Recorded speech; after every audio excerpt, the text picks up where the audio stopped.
Oi, gente! Vamos continuar com nossos conjuntos numéricos, agora com mais algumas definições e propriedades. Até mais! Vamos fazer então a definição do conjunto dos racionais. Bom, partindo da ideia de ampliação da ideia de conjuntos, né?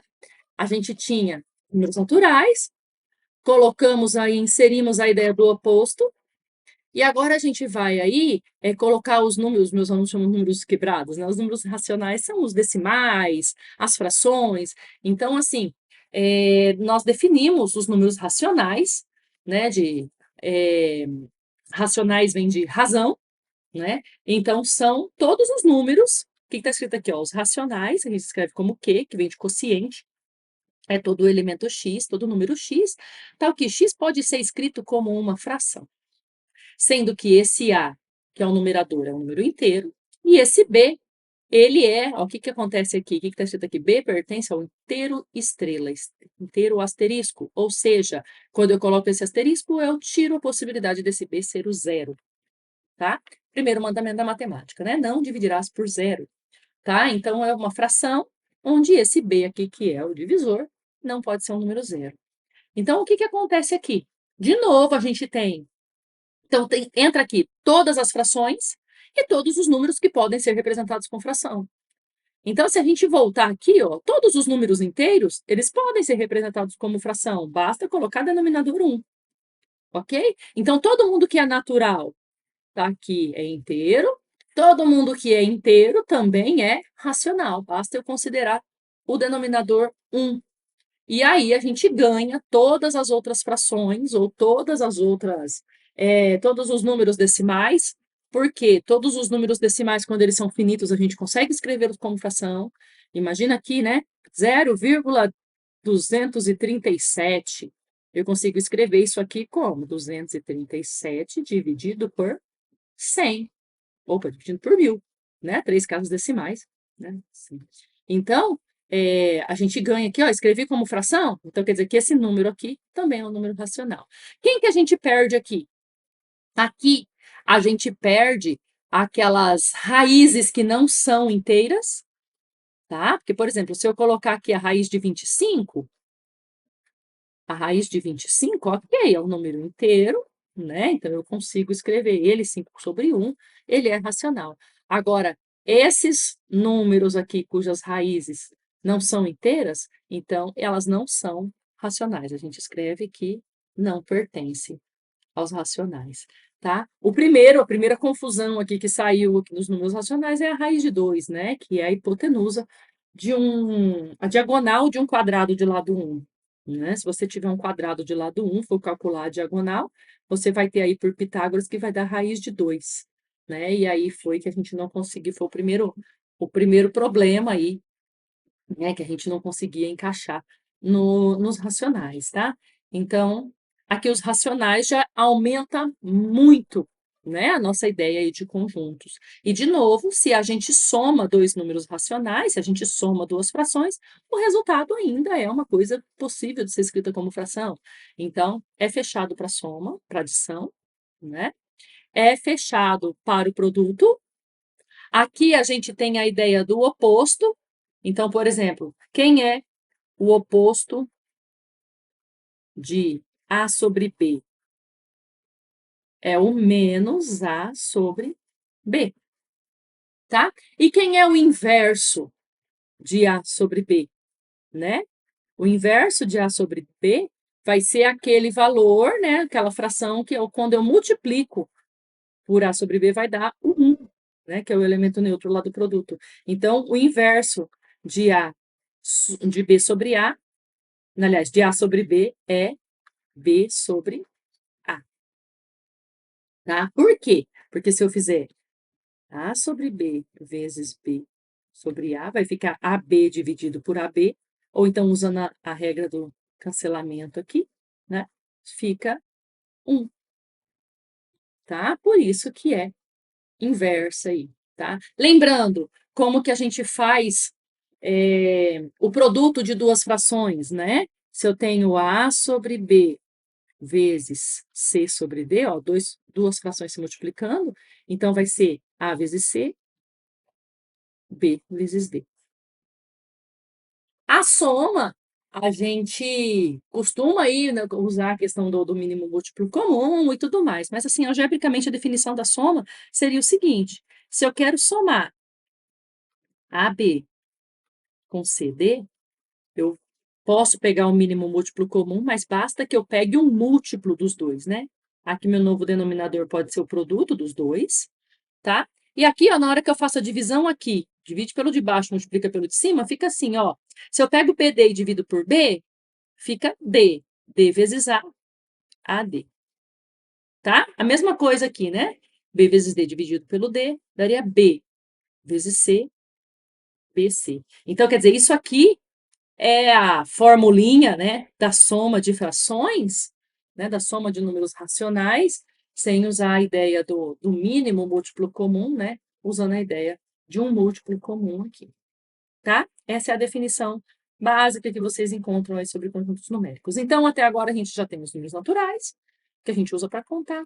Os números inteiros são aqueles, pelo nome já, né, são inteiros, mas a gente tem aí a ideia do positivo e negativo. E os números racionais são os números aí que conseguem se escrever como fração. O próximo que a gente tem aí, lembrando aqui que a gente já teve o primeiro problema, né, que era a raiz de 2 e tudo mais, a gente chega no nosso próximo, na nossa próxima questão aqui, que seriam os números irracionais, tá? Eu vou aproveitar aqui para falar dos números racionais, ainda falar de alguns subconjuntos, tá? Lembrando, então, o que é um subconjunto? É um conjunto menor ali dentro dos números racionais, tá? Então, a gente tem alguns clássicos, assim como a gente tem nos números inteiros, que a gente tem os inteiros positivos, os inteiros não nulos, os inteiros negativos, os inteiros não positivos e os inteiros não negativos, aqui a gente tem, deixei para fazer nos racionais, porque todas as definições servem lá também nos inteiros. Então, o Q estrela é o conjunto dos números racionais extrair do zero, né? Então, racionais não nulos. O que é o que mais? Né? São os não negativos, né? Quem são os não negativos? São do zero para frente, tá? Quem não é negativo? Os positivos e o zero, né? Então, que mais? Os não negativos. Na hora que eu tiro o zero, ou que eu coloco estrelinha, coloco o asterisco, então tirei o zero, quem ficou? Só os positivos, tá? Então, o que mais estrela? Conjunto dos racionais positivos. O que menos são os não positivos, ou seja, do zero para trás ali. E aqui, o que menos estrela são os negativos, né? Ou seja, tirei o zero, ficaram só os negativos aí, tá? Tudo isso, se eu trocar pela letra Z, eu tenho essas mesmas definições, só que como subconjuntos dos números inteiros. E assim por diante, tá? Depois com os reais e assim por diante, tá? Subconjuntos, ok. Então, lembrando, quem estão aqui nos racionais? Todo mundo que eu consigo escrever como fração. Quem é que eu consigo escrever como fração? Todos os números inteiros, né? Então, por acaso, aí as raízes inteiras, né? As raízes exatas são números inteiros, eu também consigo. E a gente consegue aí, inclusive, aquelas dízimas periódicas, tá? Se lembra daquelas dízimas periódicas do tipo 0,333 e assim por diante, que a gente costuma representá-la assim, né? Eu pego essa parte que repete, que a gente chama de período, e representa ele uma vez e coloca esse tracinho em cima, tá? Esse daqui também, essa dízima periódica também pode ser representada como uma fração, né? No caso, o 0,33 nada mais é do que o 1 dividido por 3, assim como 0,66666, né? É o 2 dividido por 3 e assim por diante, tá? A gente vai fazer uma aula específica só para fazer essas transformações, tá? Provavelmente na aula presencial, na aula síncrona, tá? Então, as dízimas periódicas também são números racionais. Sobrou o quê, então? Sobraram para a gente as raízes não exatas, né? Porque as raízes não exatas vão me produzir um número que não, um número decimal que não é finito, assim, sabe? E não tem repetição, né? E alguns números clássicos aí, né? Conhecidos, como, por exemplo, o número π, o número φ, e assim por diante. Então, quem são os números irracionais? São aqueles números que eu não consigo escrever como como fração, tá? Então, assim, os números até então, até agora, a gente estava vendo os números naturais eram um subconjunto dos inteiros, os inteiros um subconjunto dos racionais. Aqui os números irracionais, eles formam um grupo ali à parte, né? Quem é irracional não é racional. E daí a gente chega também que o quê? Se eu somar qualquer coisa com um número irracional, dá irracional, tá? Posso somar um número irracional com o irracional da irracional, racional com irracional. Somou com o irracional, irracionalizou, tá? E aqui também, multiplicou por irracional, também. A gente tem aqui o irracional fechado para essas duas coisas, tá? Então, ficaria mais ou menos assim, ó. Então, como exemplo, né? Como exemplo, a gente tem o número π. Se a gente escrever o número π aqui, é 3,14 alguma coisa, e ele continua indefinidamente sem fim. Tá? Indefinidamente aqui sem repetição. O número φ também é um número que eu sugiro que vocês pesquisem, tá? Então, assim, a gente tem vários números conhecidos aí, clássicos, que são o raiz de 2, tá? O raiz de 2 também, se você digitar aí na sua calculadora, você vai ver que ele arredonda, a calculadora arredonda, porque ela tem uma carga finita de dígitos, mas é um número irracional, ok? E aqui a gente tem essa representação. Olha só como que fica, tá? Os números naturais estavam aqui, colocamos os opostos e criamos isso tudo aqui são os inteiros, né? Com as frações aí, a gente ampliou a ideia e aqui a gente tem os racionais, né? E aqui, separadinho, temos os irracionais. Acaba que quando nós unimos irracionais com racionais, nós temos a reta real, tá? A reta real, o conjunto dos números reais, é um conjunto ordenado, a gente coloca ele na reta numérica para representar graficamente, fica mais fácil, né? A representação visual aí dos números reais, mas a gente pensa então que são pontos infinitamente próximos que representam valores, entendeu? Então é denso ali os números reais, e a gente é o máximo que a gente trabalha aqui no ensino médio, né? O que fica de fora dos números reais ainda, né? A gente não consegue, por exemplo, calcular raízes quadradas, raízes de índice par de números negativos, tá? Então, a partir desse problema, é ampliado posteriormente para os números complexos, né? Que os reais é um subconjunto dos números complexos, tá? Mas, normalmente, até o ensino médio, a gente trabalha aí os números reais.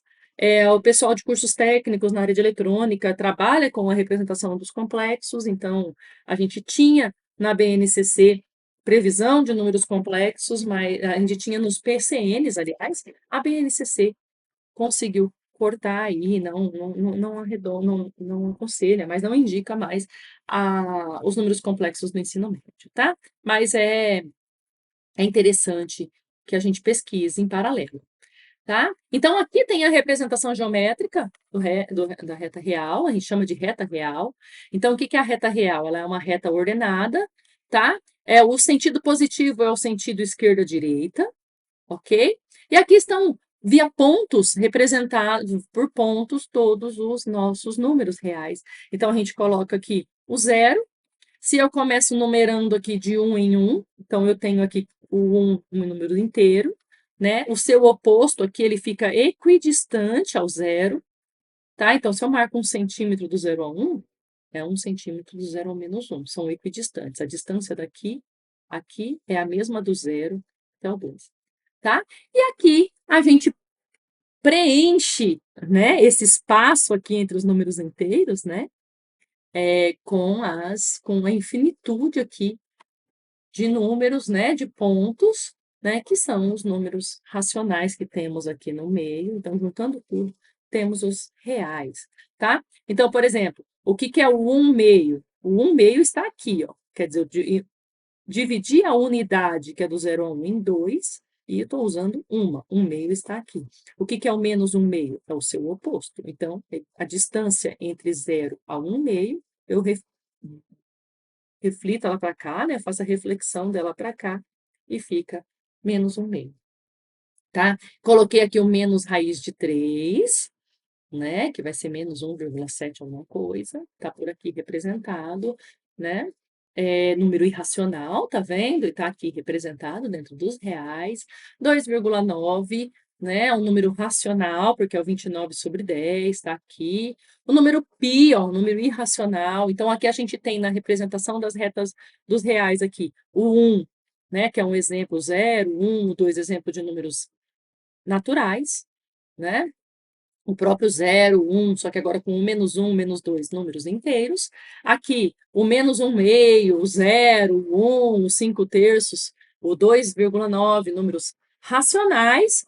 E aqui o π e o menos raiz de 3 como exemplo aqui de representação de números irracionais, ok? Então, o que fica mais claro aqui para a gente, acho que o que mais representa e mais importante da gente entender é esse diagrama aqui, tá? Esse diagrama coloca aqui que os reais é tudo isso, que é a união dos racionais, que é essa parte toda, com os irracionais. Dentro dos racionais, nós temos um subconjunto que é o subconjunto dos números inteiros, e dentro dos inteiros, nós temos o subconjunto dos números naturais. Tá bom? Essa é a parte explicativa. Então, uma dica agora é pegar vários exercícios daqueles que testam cada número dentro, né? Pertence ou não pertence a cada um dos conjuntos, né? E a gente vai fazer alguns ao longo das aulas, e a gente vai ampliando aí essa ideia desse vídeo, fazendo outras partes, ok? Até mais então, pessoal. Bons estudos com os conjuntos.